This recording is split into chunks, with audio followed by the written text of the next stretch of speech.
Your stocks में आपका स्वागत है। मेरा नाम है विकास और मेरे साथ है मेरी सहयोगी तृप्ति। अगले 1 घंटे के दौरान हम आपके तमाम शेयरों पर आप तक सलाह पहुंचाएंगे कि आपको किन शेयरों में निवेश बनाए रखना है, कहां से एग्जिट करना है और कहां नई खरीदारी करनी है। आपकी स्क्रीन पर सबसे पहले लेकर आते हैं कि आप अपने सवाल हम तक कैसे पहुंचा सकते हैं। तो सवाल पूछने का तरीका आपकी स्क्रीन पर फ्लैश हो रहा है। आप हमें इस नंबर पर फोन कर सकते हैं जो नंबर आपकी स्क्रीन पर फ्लैश हो रहा है। जो नंबर है वो है जो नंबर आपके पास स्क्रीन पर फ्लैश हो रहा है, आप उस नंबर पे हमें फोन कर सकते हैं। नंबर है 9167329108। इस नंबर पर आप हमें फोन कर सकते हैं, व्हाट्सएप कर सकते हैं। इसके अलावा आप हमें व्हाट्सएप पर अपने सवाल भेज सकते हैं। आप ट्विटर, फेसबुक या फिर यूट्यूब स्ट्रीम पर भी, यूट्यूब की जो लाइव स्ट्रीम है उसके ऊपर भी अपने सवाल हमें भेज सकते हैं। उन सारे सवालों पर हम आप तक सलाह पहुंचाएंगे। लेकिन उससे पहले, जिस दौरान आप कॉल लगा रहे हैं या मैसेजेस टाइप कर रहे हैं, उस दौरान सबसे पहले हम मार्केट का चेक ले लेते हैं कि मार्केट में क्या हो रहा है। तो मार्केट में आज बहुत शानदार तेजी के साथ शुरुआत हुई थी। निफ्टी 180 से 200 अंकों तक ऊपर था, लेकिन फिलहाल जो है वो हल्की मुनाफा वसूली देखने को मिल रही है। करीब 80 पॉइंट ऊपरी स्तरों से नीचे इस वक्त निफ्टी दिख रहा है। अगर निफ्टी बैंक में भी देखेंगे तो थोड़ी मुनाफा वसूली देखने को मिल रही है, लेकिन फिर भी 450 अंक ऊपर है और सेंसेक्स जो है वो करीब 500 अंक ऊपर है। इस वक्त मार्केट का ये हाल है। एडवांस डिक्लाइन अगर रेशियो आप देखेंगे तो निफ्टी 50 में 30 और 20 का, यानी 30 शेयर चढ़ने वाले हैं, तो उसके मुकाबले 20 शेयरों में आज गिरावट देखने को मिल रही है इस वक्त। टॉप गेनर्स अगर आप देखना चाहें तो क्या है टॉप गेनर्स इस वक्त के। आईएफसीआई आपको टॉप गेनर्स की लिस्ट में दिखेगा। 9.5% के आसपास की तेजी है। एंजल वन नतीजे अच्छे आए हैं, इसकी वजह से तेजी यहां देखने को मिल रही है। जेनटेक में तेजी देखने को मिल रही है, करीब करीब 7% की तेजी यहां देखने को मिल रही है। गिरावट कहां आ रही है, जो कमजोर शेयर हैं वो कौन से हैं, वो भी आपकी स्क्रीन पर लेकर आते हैं।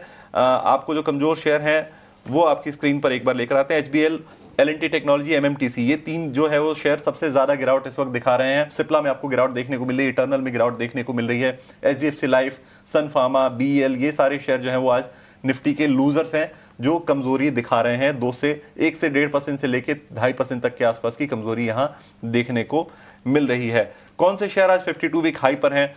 MCX, Punjab national bank, bank of India, SBI, यानी जो 52 वीक हाई बनाने वाले शेयर हैं उनमें 3 जो है वो सरकारी बैंकों के शेयर हैं। पंजाब नेशनल बैंक है, बैंक ऑफ इंडिया है, एसबीआई है।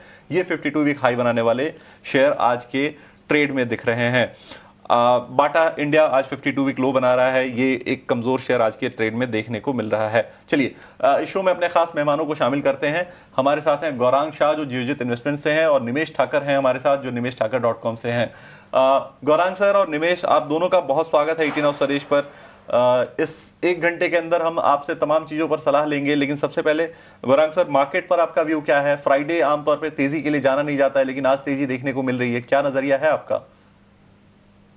बहुत बहुत धन्यवाद विकास जी, इस मंच पर आमंत्रित करने के लिए। सभी को प्रणाम और शुभ दिन हमारे तरफ से। एक छोटा डिस्क्लोजर दे देते हैं कि जो भी निवेश लायक रणनीति आज इस कार्यक्रम में रखेंगे, ये हमारी बुनियादी तर्क के आधार पर फंडामेंटल रिसर्च टीम की तरफ से राय है।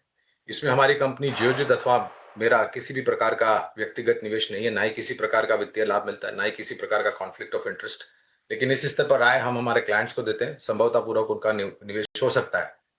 तो शुक्र है कि शुक्रवार है और बाजार में हरा निशान दिख रहा है ऊपर के तरफ के दायरे। हालांकि जो सर्वोच्चम स्तर हमने आज देखा था वहां से थोड़ी बहुत मुनाफा वसूली आती हुई दिख रही है।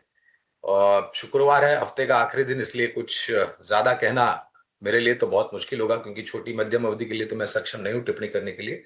लेकिन जो स्तर हमने नीचे की तरफ बनाए थे, करीबन 25,600, 25,550 के आसपास के, वो फिलहाल तो लग रहा है कि वहां पर जाकर के खरीदारी आती हुई दिखती है। और ऊपर की तरफ पहला तो 25,900 और 26,000 ये स्तर है ऊपर की तरफ, जहां पर थोड़ी बहुत ऊपर के तरफ के दायरे सीमित हो जाएंगे। तो एक रेंज है बाजार में, दायरेबंद कारोबार होगा। लेकिन क्योंकि तीसरी तिमाही के नतीजों का सिलसिला चल रहा है, नतीजों के आधार पर, कंपनी के आधार पर, क्षेत्र के आधार पर आपको ज्यादा हलचल होती हुई नजर आएगी।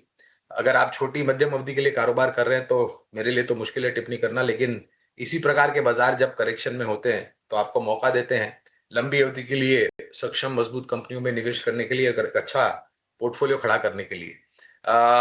हमारा मानना है अंतर्राष्ट्रीय स्तर से जो खबरें आ रही हैं उसका असर हमारे बाजार पर ज्यादा हो रहा है। स्थानीय संकेत आप जितने भी देखना चाहें तो वो काफी सकारात्मक है हमारे देश के। तो ये थोड़ा बहुत अगर अंतर्राष्ट्रीय खबरें में थोड़ा बहुत अ, नरमाश आती है या फिर किसी भी तरह का सकारात्मक खबरें आती हैं अंतर्राष्ट्रीय स्तर से, तो मेरे ख्याल से बाजार को और थोड़ी बहुत सहानुभूति हो सकती है। और बाजार को ये भी इंतजार है कि अमेरिका और भारत के बीच में वो जो विवाद चल रहा है ट्रेड टैरिफ को लेकर के, उसका हल कब निकले और कैसे निकले और कब हस्ताक्षर और मोहर लग जाए।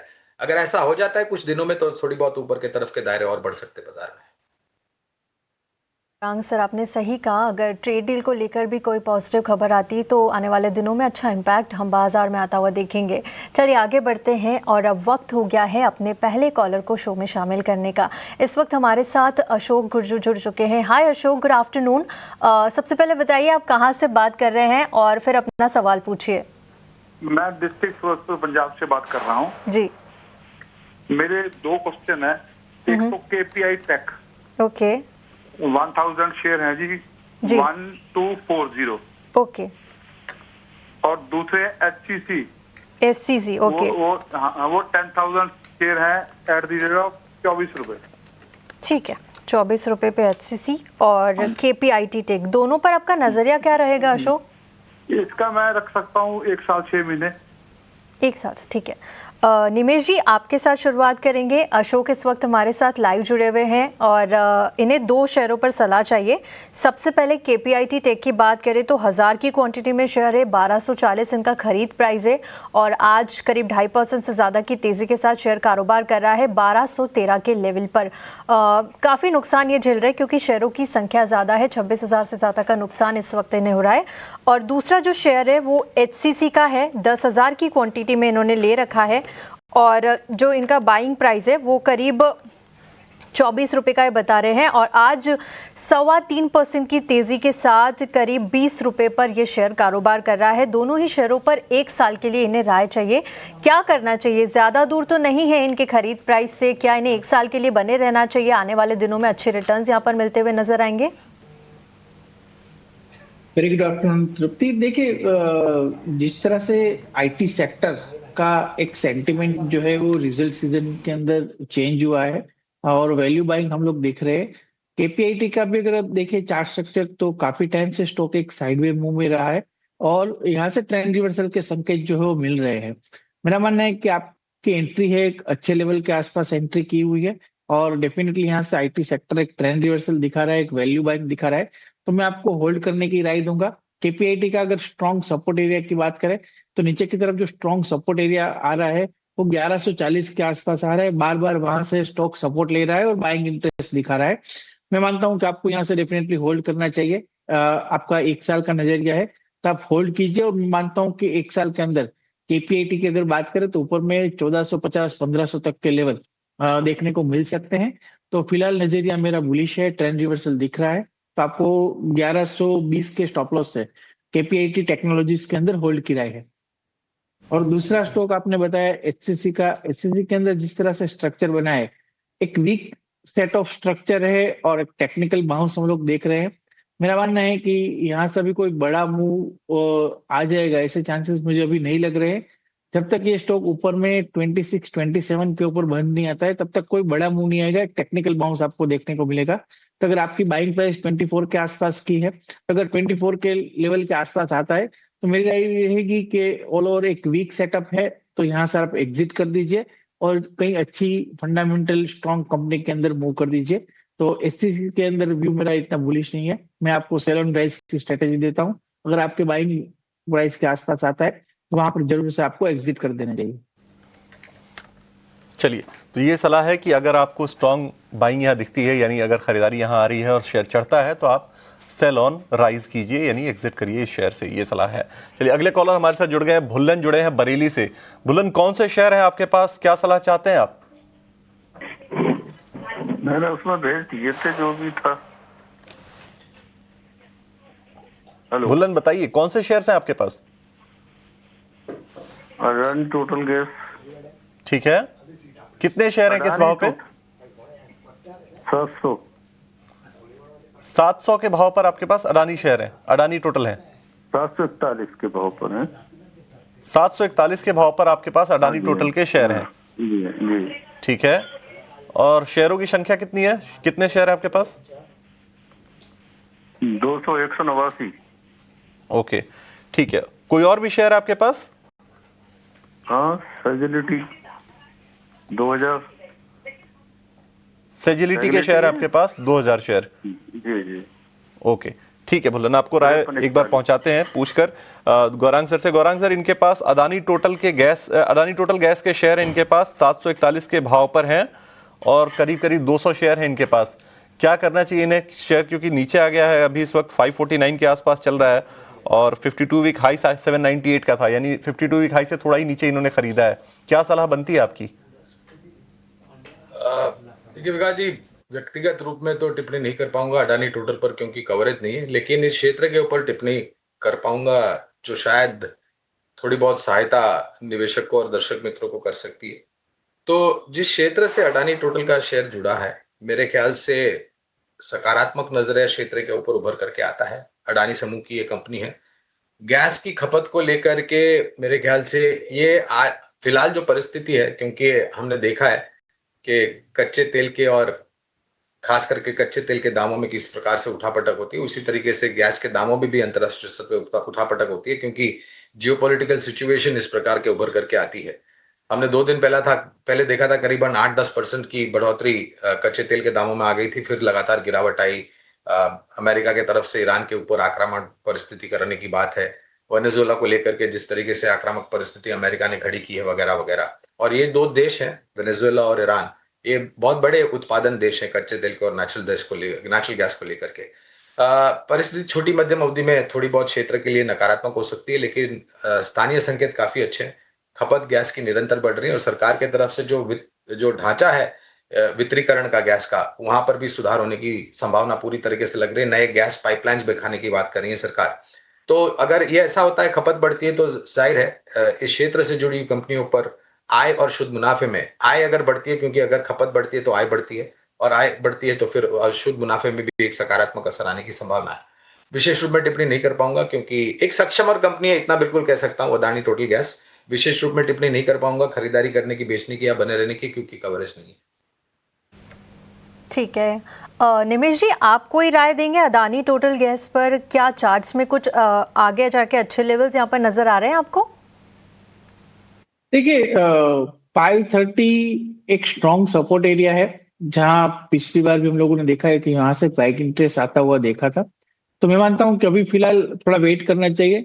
525 के स्टॉप लॉस से अगर 525 का लेवल ब्रेक करता है तो स्टॉक में और भी गिरावट के चांसेस है। वीक सेटअप है चार्ट का।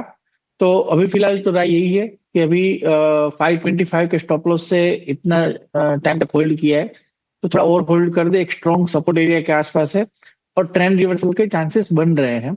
तो फिलहाल मेरी राय यही रहेगी, 525 के स्टॉप लॉस से, स्ट्रिक्ट स्टॉप लॉस से होल्ड कीजिए और ऊपर में कहीं पर 600 के आसपास अगर स्टॉक आता है तो वहां पर एक बार जरूर से एग्जिट कर दीजिए।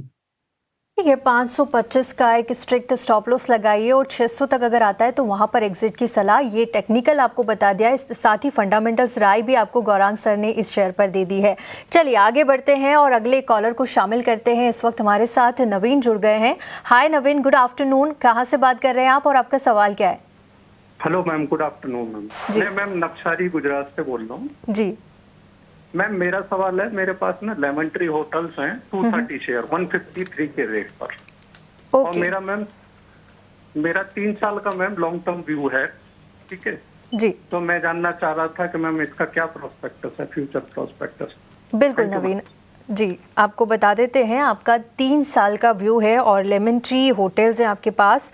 230 के शेयर फिलहाल आप होल्ड करके रखे हुए हैं और जो आपका बाइंग प्राइस है वो 153 का है। और आज के सेशन में लेमन ट्री में गिरावट है, करीब 2.25% से ज़्यादा की गिरावट है। 146 के लेवल पर कारोबार कर रहा है, आपके लेवल से थोड़ा नीचे है। एक महीने के अंदर ही अच्छे लेवल्स 163 तक के लेवल्स हमने यहाँ पर आते हुए देखे थे, लेकिन उसके बाद से हम देख रहे हैं 7 जनवरी के बाद से यहाँ पर गिरावट का दौर जारी है और फिलहाल एक महीने के निचले स्तर पर कारोबार कर रहा है। निमेश जी, क्या राय होगी इन्हें लेमन ट्री पर, क्योंकि आज के सेशन में तो गिरावट नजर आ रही है और एक महीने के निचले स्तर पर चला गया है, ज्यादा दूर नहीं है। क्या लग रहा है चार्ट्स पर कि इनके लेवल्स आएंगे और अगले 3 साल के लिए क्या व्यू रहेगा? देखिए, इसी सेक्टर वाइज होटल सेक्टर के अंदर व्यू हमारा बुलिश है और पर्टिकुलरली लेमन ट्री की बात करें तो लेमन ट्री के अंदर चार्ट स्ट्रक्चर है थोड़ा वीक दिख रहा है। स्टॉक ने अपने 200 दिन की एवरेज का जो इम्पोर्टेंट सपोर्ट एरिया था वो भी ब्रेक कर दिया है और उसके नीचे सस्टेन हो रहा है। मेरी राय यही कि यहाँ से बेटर होगा कि अगर ये स्टॉक ऊपर में 155 160 के ऊपर अगर नहीं जाता है तो स्टॉक के अंदर फर्दर गिरावट के चांसेस ज्यादा है, और नीचे में 120 जो है वो उसका अच्छा सपोर्ट एरिया है, तो 120 तक भी ये स्टॉक आ सकता है।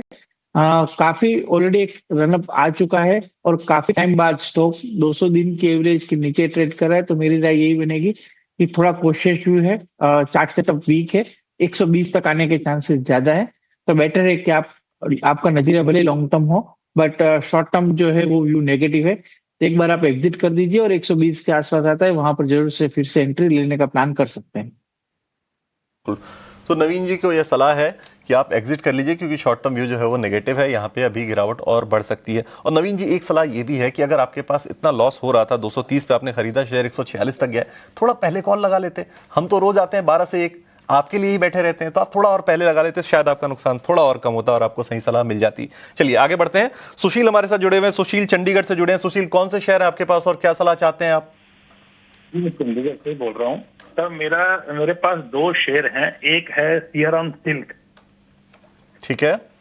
हाँ जी, वो है मेरे पास 1000 शेयर है, 674 एवरेज है मेरा उसका। ओके ठीक है, और कौन से शेयर आपके पास? एक है अडानी ग्रीन एनर्जी, वो है मेरे पास 630 के शेयर है और मेरे पास उसका 1123। ओके ठीक है ठीक है ठीक है, बिल्कुल आप तक आपको राय पहुंचाते हैं आप तक। निमेश जी चार्ट जरा देखिए अडानी ग्रीन के शेयर का। सियाराम सिल्क निश्चित तौर पे हम बात नहीं इसलिए कर पाएंगे क्योंकि हमारी कवरेज लिस्ट के बाहर है, लेकिन अडानी ग्रीन का चार्ट एक बार देखिए निमेश जी, क्या कहता है ये चार्ट। 1173 के भाव पे इन्होंने खरीदे, 630 शेयर खरीदे हैं, अच्छा खासा नुकसान हो गया। 1173 मुझे लगता है कि 52 वीक हाई इसी आसपास रहा था। हाँ 1177 का 52 वीक हाई है, तो इन्होंने 52 वीक के हाई के आसपास ही खरीदा है। क्या सलाह रहेगी आपकी, चार्ट पर क्या कहता है ये शेयर? देखिए सेटअप साइडवे टू नेगेटिव का ही है, बट हालांकि स्टॉक अभी एक स्ट्रॉन्ग सपोर्ट एरिया के आसपास चल रहा है, 920 का सपोर्ट एरिया है, और मैं मानता हूं कि जिस तरह से साइडवे स्ट्रक्चर है, नॉर्मली सपोर्ट के पास से स्टॉक के अंदर बाइंग इंटरेस्ट आता है, तो जिस तरह से सेटअप है मुझे लग रहा है कि यहाँ से चार्ट में ट्रेंड रिवर्सल देखने को मिल सकता है, और कंटिन्यूअसली आप अगर देखें पिछले 3-4 दिन से तो स्टॉक 920 को होल्ड कर रहा है। मैं उम्मीद करता हूं कि यहाँ से स्टॉक के अंदर ट्रेंड रिवर्सल आ सकता है, और अगर यहाँ से ट्रेंड रिवर्सल मिलेगा तो ऊपर में जो रेजिस्टेंस एरिया बनेगा वो 1040 के आसपास का बनेगा। तो यहाँ से फिलहाल राय मेरी जो है वो होल्ड की है, मैं आपको होल्ड की राय देता हूँ। मैं मानता हूँ कि स्टॉक के अंदर 1040 के आसपास आता है, वहां पर जरूर से अगली रणनीति जो है आप रिव्यू करवा लीजिएगा, बट फिलहाल मेरी राय बुलिश है, मैं आपको होल्ड की राय देता हूँ क्योंकि 920 एक स्ट्रॉन्ग सपोर्ट एरिया है। बिल्कुल, तो ट्रेंड रिवर्सल दिख रहा है निमेश को, यानी होल्ड करना है आपको। ये शेयर आपके भाव के ऊपर जा सकता है, आपको थोड़ा पेशेंस रखना है और होल्ड करना है, ये आपको स्ट्रेटजी दी जा रही है।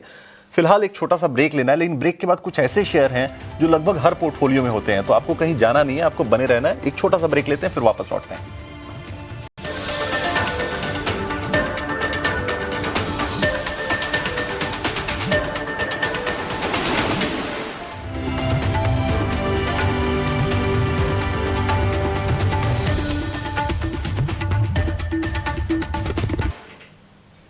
Welcome back. योर स्टॉक्स देख रहे हैं आप, जहां लगातार हम आपके सवालों को अपने शो में शामिल कर रहे हैं और हमारे मार्केट के 2 दिग्गज एक्सपर्ट्स आपके सवालों पर सही और सटीक राय आपको दे रहे हैं। लेकिन चलिए आगे बढ़ते हैं। आज निफ्टी की दिग्गज कंपनी रिलायंस अपने तीसरी तिमाही के नतीजे जारी करने वाली है। नतीजे कैसे रहेंगे और क्या अनुमान है, बता रही है हमारी सहयोगी अशेषा जी। अशेषा, अनुमान को लेकर क्या प्रीव्यू है आपके पास?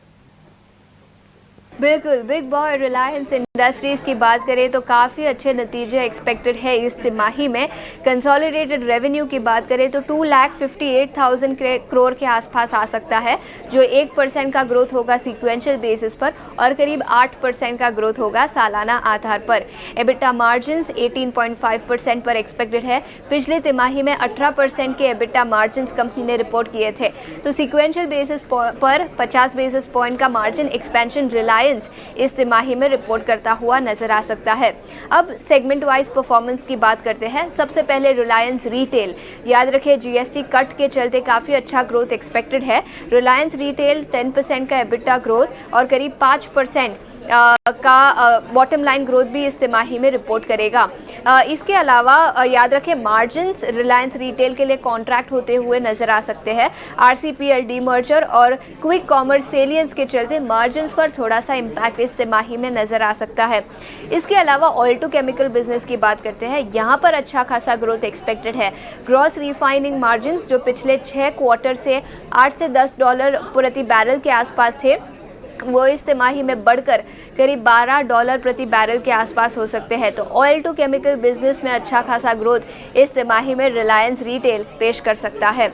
इसके अलावा टेलीकॉम बिजनेस की बात करते हैं, रिलायंस जियो, यहाँ पर भी 2.5 से 3% का रेवेन्यू और एबिटा ग्रोथ कंपनी रिपोर्ट करेगी। और मैनेजमेंट की commentary telecom hike, tariff hike को लेकर क्या आती है वो काफ़ी इंपॉर्टेंट रहेगी।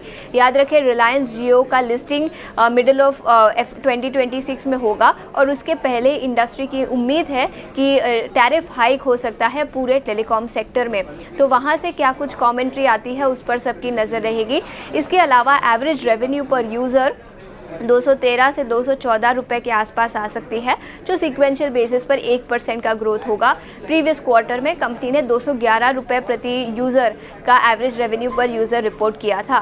तो ऑल इन ऑल जियो से अच्छे नतीजे एक्सपेक्टेड है। ARPU बढ़ते हुए नज़र आ सकते हैं।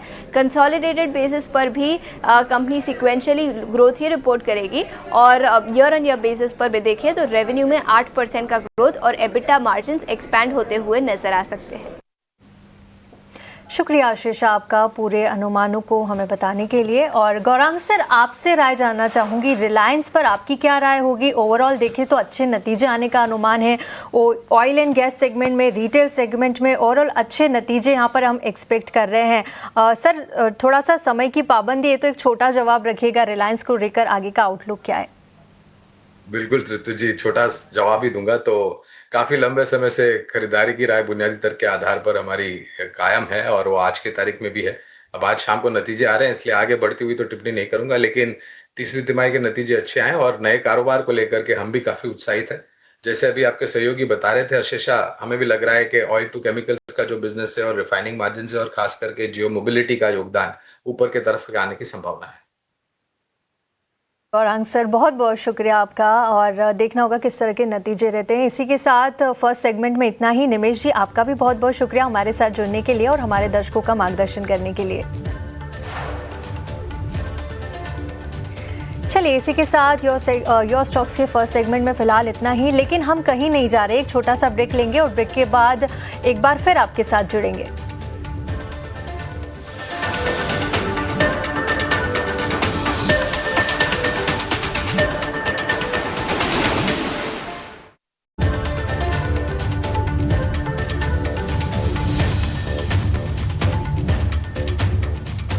योर स्टॉक्स में आपका एक बार फिर से स्वागत है। आपके सवालों पर हम अगले आधे घंटे और जवाब लेंगे, लेकिन सबसे पहले आपकी स्क्रीन पर नीचे एक ब्रेकिंग चल रही है, उसको एक बार देख लेते हैं क्योंकि उससे एक्शन बहुत ज्यादा तगड़ा आ गया है। आपकी स्क्रीन पर नीचे फेडरल बैंक के नतीजे चल रहे हैं। मुनाफा 955 करोड़ से बढ़कर 1041 करोड़ का हो गया है। और जो सबसे इंपॉर्टेंट फिगर है जो अभी आपकी स्क्रीन पर ऊपर चल रही है कि ग्रॉस एनपीए जो है वो इनका 1.83% से घट के 1.72% हो गया है, यानी एसेट क्वालिटी सुधरी है। इनकी एसेट क्वालिटी में बेहतर नतीजे आए हैं इस बार के लिए। नेट एनपीए का फिगर भी आपकी स्क्रीन पर लेकर आते हैं। 0.48% से घटकर 0.42% तिमाही दर तिमाही। यहां पे भी एसेट क्वालिटी बेहतर हुई है, जो बैंक के लिए काफी पॉजिटिव है। मुनाफे में निश्चित तौर पे ग्रोथ है, लेकिन एसेट क्वालिटी सुधरना बैंक के लिए काफी पॉजिटिव है। और वो पॉजिटिव आपको दिख रहा है शेयर के एक्शन में भी। करीब 7.5% उछला हुआ ये शेयर। हालांकि सुबह से ही तेजी दिखा रहा था, 12 बजे के आसपास 5% के आसपास की तेजी थी इसकी, लेकिन नतीजे आने के बाद 7.5% ये उछल गया है शेयर। 955 करोड़ से बढ़ के 1041 करोड़ रुपए का मुनाफा हुआ है। एनआईआई की फिगर भी आपकी स्क्रीन पर आ गई है। 4377 करोड़ से घटकर 2653 करोड़ YOY। हो सकता है कोई वन ऑफ होगा, थोड़ी देर में आपको हम रिसर्च टीम से पूछ कर ये बता देंगे कि क्या परेशानी इसके अंदर दिख रही है जिसकी वजह से एनआईआई घटा हुआ दिख रहा है। लेकिन चलिए आगे बढ़ते हैं। नतीजों के बाद एक और जगह पर एक्शन काफी ज्यादा देखने को मिल रहा है। एंजल वन मिड कैप के टॉप गेनर्स में ये शेयर आज शामिल है। जोरदार तेजी देखने को को मिल रही है। क्या है डिटेल्स, क्यों आई है ये तेजी, ये सारी जानकारी लेकर जुड़ गए मेरे सहयोगी अभिषेक सत्यवर्तन। अभिषेक बताइए क्या ट्रिगर्स हैं जिसकी वजह से ये शेयर काफी तेजी से चल रहा है? एक तो नतीजे का ट्रिगर है, उसके अलावा और क्या चीजें हैं? देखिए मुख्यतः जो ट्रिगर है नतीजों का ही है और ब्रोकिंग स्पेस में एंजल वन के पास लगभग 13% के आसपास का मार्केट शेयर है और जो नतीजे उन्होंने Q3 के रिपोर्ट किए हैं वो काफ़ी अच्छे दिखाई दे रहे हैं। मुनाफे में अगर आप क्वार्टर ऑन क्वार्टर बेसिस पर देखेंगे तो लगभग 27% का उछाल है, 268 करोड़ रुपए का मुनाफा हो गया है। अगर हम आय की बात करें तो 11% के आसपास का उछाल है और 1200 करोड़ रुपए के ऊपर आय पहुंच गई है। और इसके अलावा कंपनी ने बहुत ही हेल्दी डिविडेंड का अनाउंसमेंट किया है 23 रुपए प्रति शेयर का। इसके अलावा एक और कॉर्पोरेट एक्शन बोर्ड ने मंजूरी दे दी है कि 1:10 के रेशियो में स्टॉक स्प्लिट किया जाएगा, यानी कि एक जो शेयर है ये 10 शेयरों में आगे चल के बढ़ जाएगा तो लिक्विडिटी बेहतर होगी। और उसके चलते भी हम देख रहे हैं कि रिटेल जो निवेशक हैं, ट्रेडर हैं, वो थोड़े से आज शेयर में एक्टिव होते हुए दिखाई दे रहे हैं। और पिछले 4 सत्र में एंजल वन के शेयर में लगभग 16 से 17% के आसपास का उछाल ऑलरेडी हम देख रहे हैं। ट्रिगर क्या बना है, क्या चीजें ऐसी हुई हैं कि जो इतनी बढ़िया प्रॉफिटेबिलिटी के नंबर उन्होंने पोस्ट किए हैं? देखिए टोटल क्लाइंट बेस जो है वो लगभग 5% की बढ़त के साथ 35 मिलियन पर पहुंच गया, यानी करीब 3.5 करोड़। और ग्रॉस क्लाइंट एक्विजिशन की बात करें तो उसमें भी आधे % की बढ़त है और ये हो गया है 1.7 मिलियन, करीब 1.25 मिलियन के आसपास का ये फिगर है। भारत के डीमेट खातों में जिस हिस्सेदारी है वो कंपनी लगातार धीरे धीरे करके बढ़ा रही है। हालांकि 8 बेसिस पॉइंट की बढ़त हुई है, लेकिन ये 16.5% एक बहुत ही हेल्दी नंबर एंजल वन के पास है। और वेल्थ मैनेजमेंट जो कि रिलेटिवली एक नया कारोबार है कंपनी के लिए, आप देखेंगे एयूएम उसमें करीब 33.5% बढ़ा है। एसेट मैनेजमेंट कारोबार में एयूएम करीब 16.5% बढ़ा है। तो हर पैरामीटर पर जहां पर ग्रोथ आनी चाहिए, आगे की राह को लेकर क्लैरिटी आनी चाहिए, वो डिलीवर किए हैं एंजल वन ने। अब सिटी बेस पर बुलिश है और सिटी ने दरअसल 2 ब्रोकिंग फर्म्स को लेकर रिपोर्ट निकाली है। उन्होंने एंजल वन को लेकर भी रिपोर्ट दी है और ग्रो के लेकर भी रिपोर्ट दी है, दोनों के टारगेट बढ़ाए हैं। लेकिन एंजल वन को लेकर सिटी ज्यादा बुलिश है और उन्होंने 3,215 रुपए का लक्ष्य दिया है बाय की रेटिंग के साथ और ये कहा है कि एंजल वन में री रेटिंग की संभावना ग्रो के मुकाबले ज्यादा दिखाई दे रही है। शेयर की अगर हम चाल की बात करें तो 2026 में अब तक करीब 15% के रिटर्न है। महीने भर में करीब 7-7.5% नेट ये चला है। 6 महीने में आपको ज्यादा रिटर्न नहीं दिखाई देगा क्योंकि ऊपरी स्तरों से हमने काफी प्रॉफिट टेकिंग भी देखी थी। लेकिन साल भर में लगभग 10% के आसपास के डिसेंट रिटर्न एंजल वन बने हैं। लेकिन एक Q3 के जो नतीजे आए हैं और उसके बाद जो ब्रोकरेजेस का कन्विक्शन है, ऐसा लग रहा है कि शेयर अभी यहां से और रफ्तार आपको दिखाएगा और आज करीब 8% के सॉलिड गेन्स पर यह कारोबार करता हुआ आपको नजर आएगा। अभिषेक, बहुत बहुत शुक्रिया आपका इस पूरे अपडेट के लिए। और देखिए काफ़ी सारे ट्रिगर्स हैं यहाँ एंजल वन के लिए, अच्छे नतीजे पेश किए हैं, ब्रोकरेजेस काफ़ी बुलिश है, जिसके चलते आज के सेशन में शानदार तेज़ी एंजल वन दिखा रहा है। इसमें आगे हम अपने मार्केट एक्सपर्ट की भी राय लेंगे, लेकिन उससे पहले आपको बता देते हैं कि योर स्टॉक्स में सवाल पूछने का तरीका क्या है। तो देखिए एक नंबर लगातार आपकी स्क्रीन पर फ्लैश हो रहा है, उस नंबर पर फ़ोन करके, SMS करके या व्हाट्सएप के ज़रिए आप अपने सवाल पूछ सकते हैं।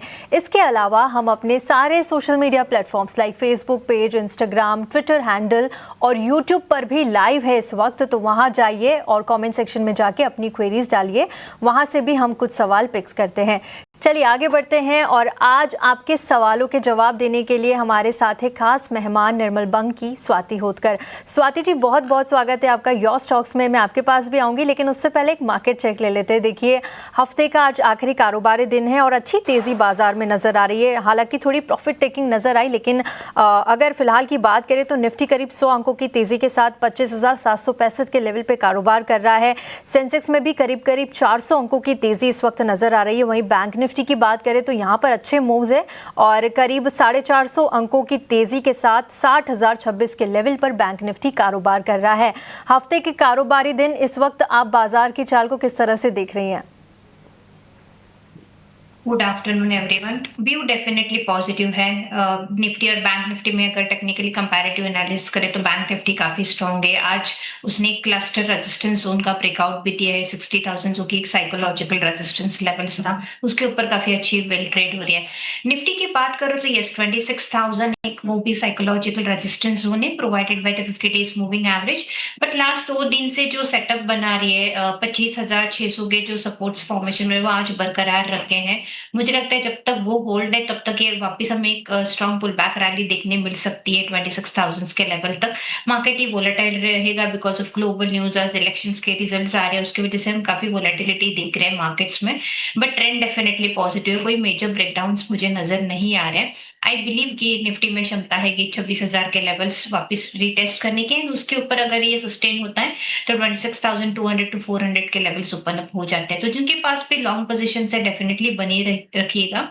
बैंक निफ्टी मुझे काफी स्ट्रॉन्ग लग रही है, 20 डेज मूविंग एवरेज के ऊपर वेल प्लेस्ड है।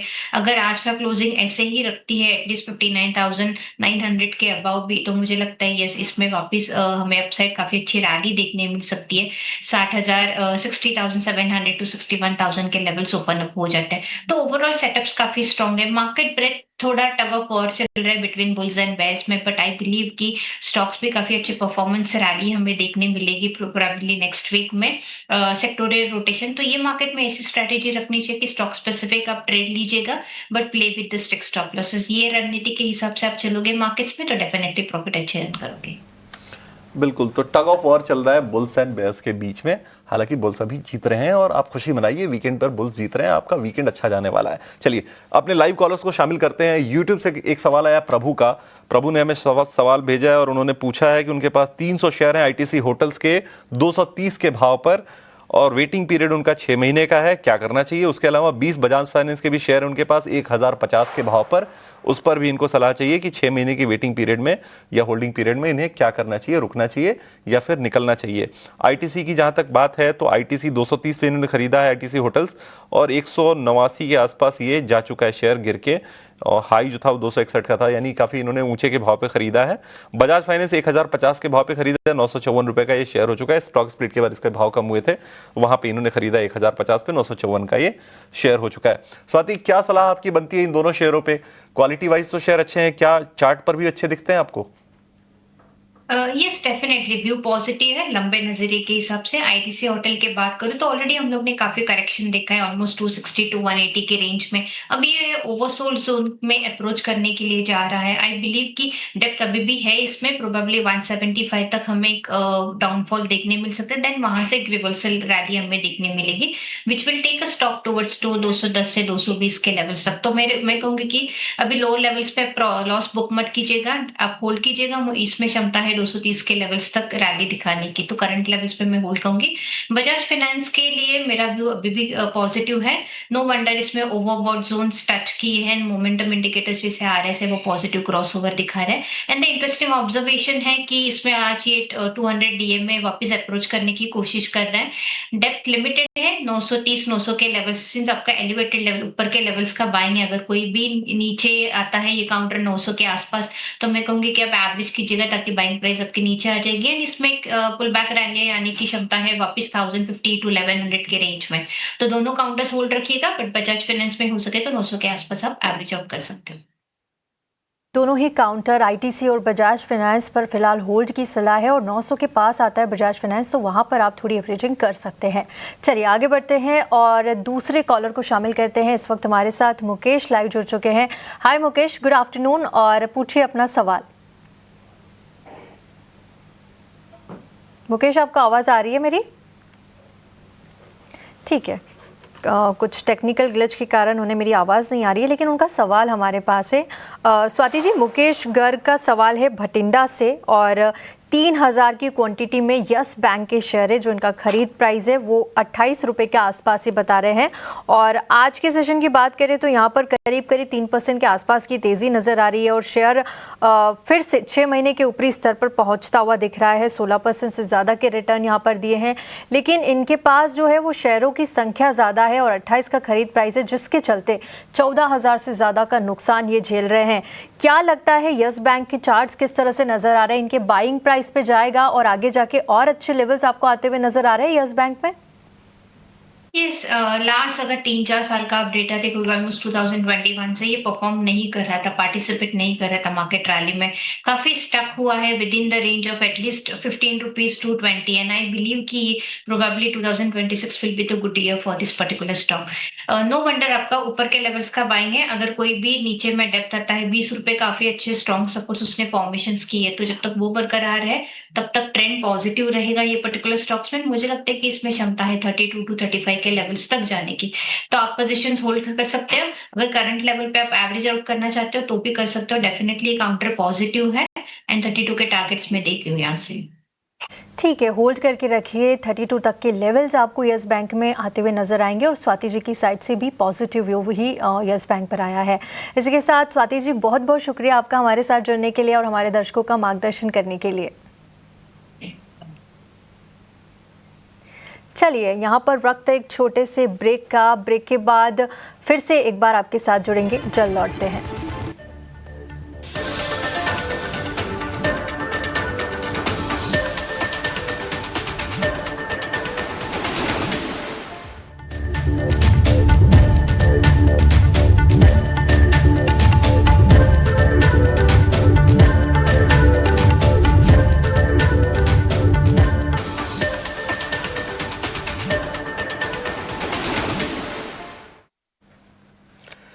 ब्रेक के बाद आपका एक बार फिर से स्वागत है योर स्टॉक्स में। लेकिन अब हम बात करेंगे एक कंपनी के बारे में जिसके नतीजे आए हैं। हम बात करेंगे वारी रिन्यूएबल टेक्नोलॉजीज के मैनेजमेंट की, जिससे बेहतर नतीजे पेश किए हैं। सालाना आधार पर कंपनी की आय 136% और मुनाफा 125% बढ़ा है। एबिटा में भी करीब करीब 121% का इजाफा देखने को मिला है। लेकिन सालाना आधार पर मार्जिन में थोड़ा दबाव देखने को मिला है।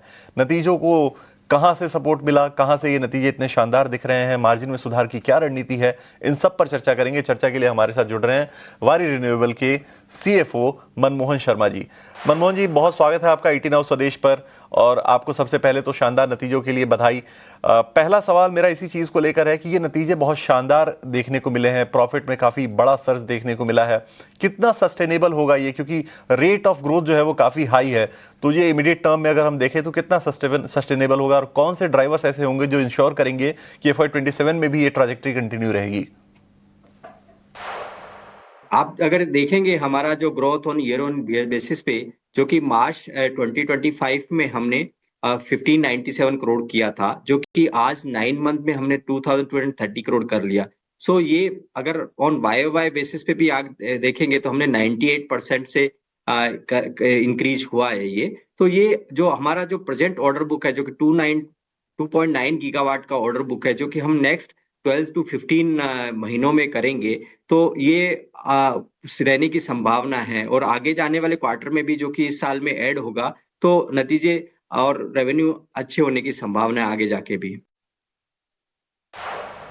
मनमोहन जी, हमने देखा नतीजों में कि एक सिग्निफिकेंट सर्ज यहाँ पर ईपीसी कॉन्ट्रैक्ट की लागत में आया है। क्या आप बताएंगे कि ये जो यहाँ पर जो ये सर्ज आया, उसके कुछ मेजर ड्राइवर्स क्या रहे, और इसके पीछे की एस्केलेशन कितनी रही, क्या लागत आपको पड़ी है, और किस वजह से इतना बड़ा इम्पैक्ट हमें यहाँ पर देखने को मिला? जो आप हमारा जो कॉस्ट देख रहे हैं, हम लोग इसमें मेनली जो हमारे कुछ ब्रॉट आउट इक्विपमेंट्स रहते हैं, जो कि हम जैसे ही हमको ऑर्डर मिलता है, हम हमारे सप्लायर के साथ में रेट फिक्स कर लेते हैं।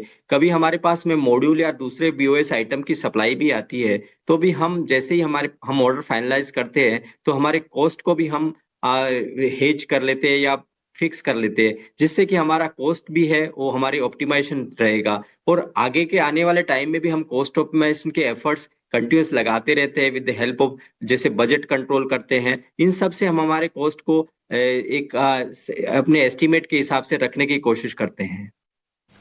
बिल्कुल।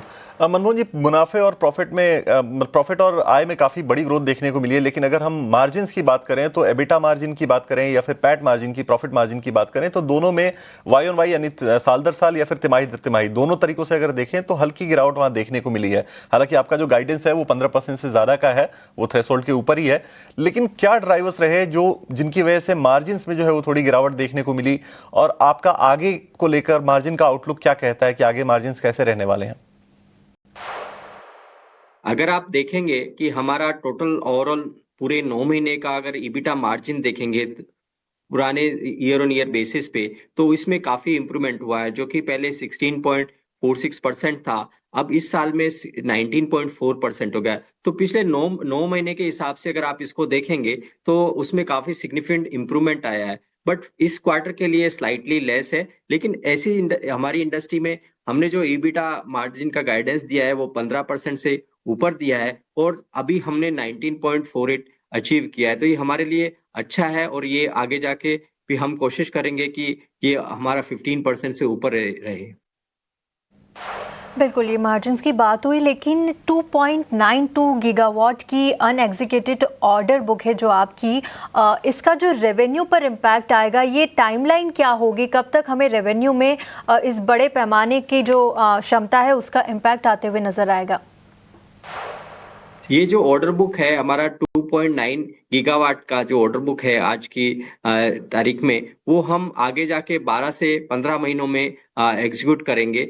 और इसके साथ साथ में जो कि हमारा ऑर्डर पाइपलाइन है, जो कि हम 29 गीगावाट के ऑर्डर पाइपलाइन को भी फॉलो कर रहे हैं, जिसमें गवर्नमेंट के भी काफी सारे टेंडर है, बेस के भी काफी सारे टेंडर्स हैं। तो ये काफी जो टेंडर्स है हम लोग उसको फॉलो कर रहे हैं, प्लस प्राइवेट के अंदर में भी काफी सारे ऑर्डर्स आ रहे हैं। तो इन सब को देखते हुए जो एग्जिस्टिंग हमारी 2.9 गीगावाट की ऑर्डर बुक है, प्लस जो नए ऑर्डर आएंगे, उसको हम आगे के सालों में 12 to 15 मंथ्स के टाइम स्पेन में हम इसको कंप्लीट करेंगे। बिल्कुल। मनमोहन जी, आपने ये भी ऐलान किया कंपनी के तौर पर कि आप battery storage system, battery energy storage system और डेटा सेंटर के बिजनेस में भी एंट्री करने वाले, इस सेक्टर में भी एंट्री करने वाले हैं। तो आपके क्या रेवेन्यू टारगेट्स और मार्जिन एक्सपेक्टेशन है इस नए सेक्टर से, नए सेगमेंट से, जब आप एंट्री करेंगे इसमें? तो जो अभी हम देख रहे हैं कि हमारे पास में काफी सारी इंक्वायरीज आ रही हैं, जो कि डेटा सेंटर ईपीसी का है या बेस का है। बिकॉज बेस लगाना, सोलार पावर के साथ में बेस को कनेक्ट करना, जिसमें कि आपको कंटिन्यूस पावर मिलता रहे in the peak time also, in the night time also, तो वो सारे इंक्वायरीज और ऑर्डर्स हमारे पास में काफी सारे आ रहे हैं।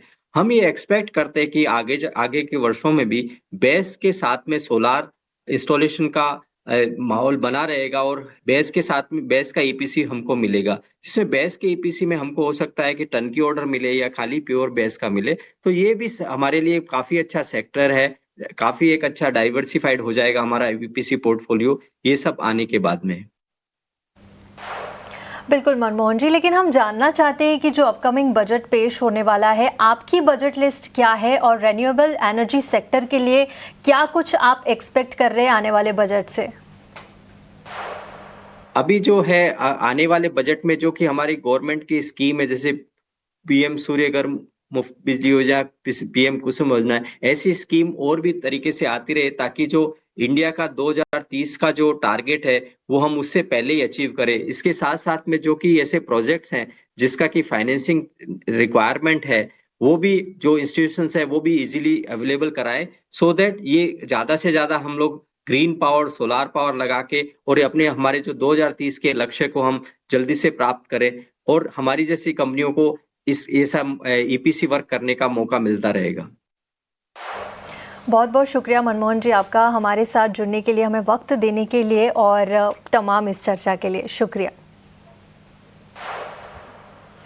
इसी के साथ योर स्टॉक्स में फिलहाल इतना ही। मुझे और विकास को दीजिए इजाज़त, लेकिन आप कहीं मत जाइए, अगला शो आपके लिए लेकर आएंगे स्टॉक्स फटाफट।